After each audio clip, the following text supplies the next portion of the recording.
stigmatize mental illness, and we understand it has always been the case that we have never believed or never wanted to stigmatize mental illness, and we understand the seriousness of mental illness and want to work with it. We have always said from the beginning, I have always said from the beginning, that this is a complex issue that we have what we believe would be best dealt with in the next step with the appropriate levels of study, and that hasn't changed.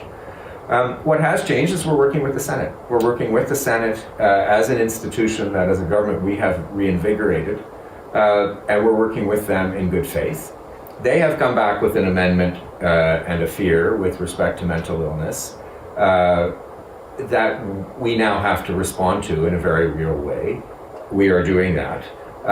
We have taken the proposed Senate amendment in the spirit in which it was given, and we're trying to work with it.